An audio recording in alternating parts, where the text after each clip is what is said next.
Welcome back. Do you love heavy metal, pinball, and the Sega Genesis? Yeah, you do. Let's check out some Crue Ball.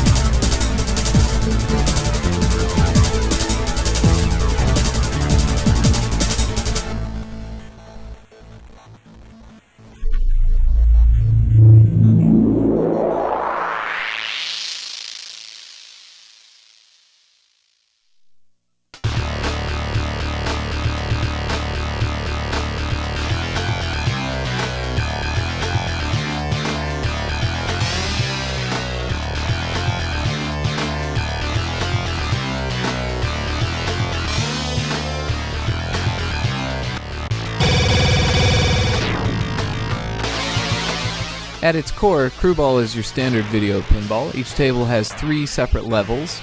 The controls are probably what you're used to if you've ever played the NES pinball, which is to say the C button, or the button on the very right, controls your right flipper, and the D-pad controls your left flipper. The B button is your tilt button, and generally speaking, the physics are pretty good in this game.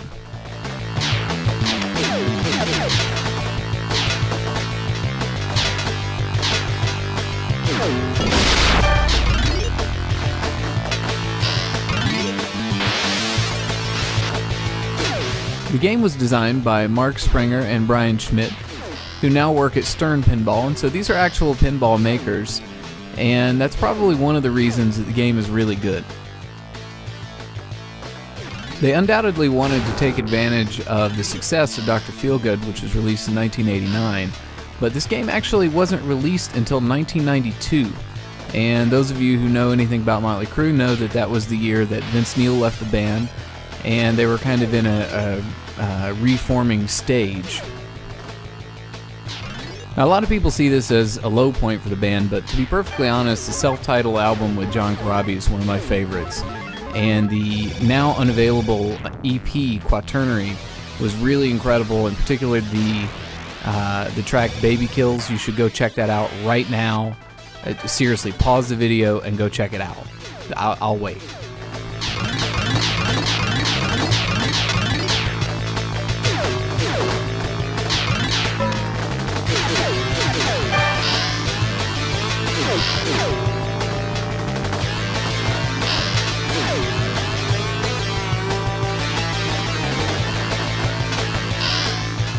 See what I mean?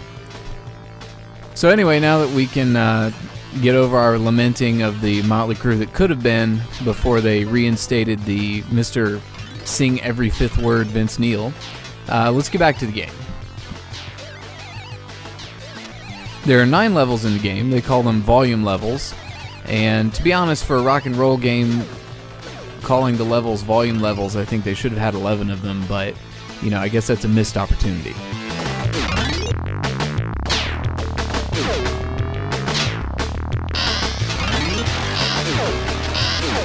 While the basic design of each level is the same, some of the enemies are different, and also some of the obstacles, particularly in the second part of the level, the middle part here, are different with different stages. You have little ramps, you have little things blocking your way. Sometimes they can be a little obnoxious, but most of them you can clear out at a certain point.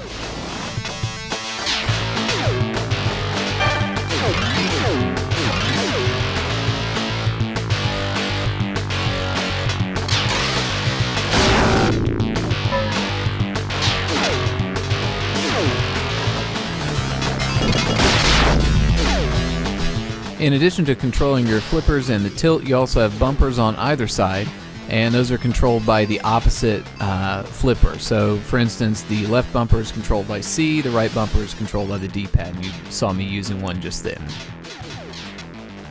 Another thing that's not explicitly stated in the manual is you may notice that my left bumper, or left flipper rather, moves quite a bit when I'm playing this game, and the reason is the D-pad actually kind of helps you control the direction of the ball. And this isn't, anywhere in the manual or anything like that, but it does actually work.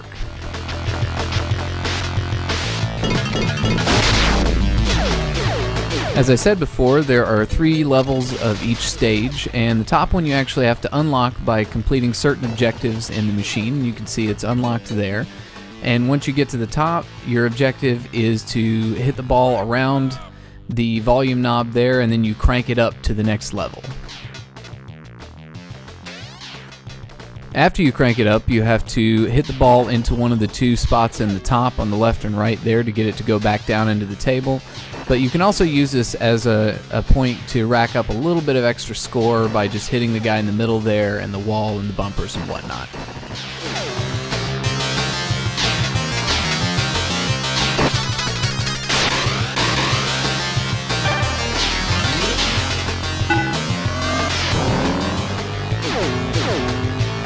In addition to the regular game, you can see here there's actually a ramp in the first level, and if you unlock that and then hit the ball up the ramp, you get this little bonus level that's kind of like a fancy Pong. And you can see here this is supposed to be Alistair Fiend, who is apparently the Motley Crue mascot. I guess they were going for something like the Iron Maiden Eddie or something of that nature.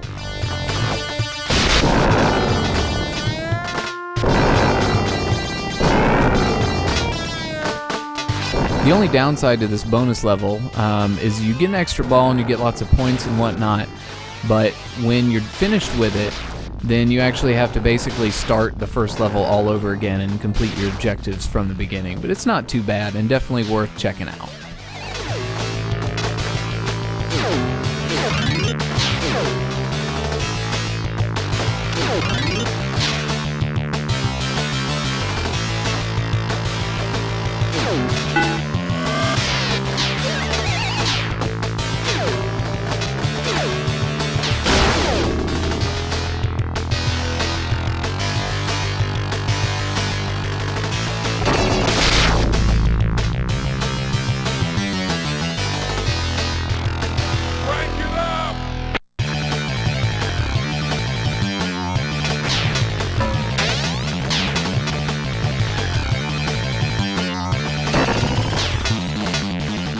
So all in all, this is a pretty solid release for the Genesis. I think it's a great pinball game, lots of fun, great music, and it's one that I've actually had since back in the day. I played it a lot when I was a teenager, so definitely give this one a try if you haven't.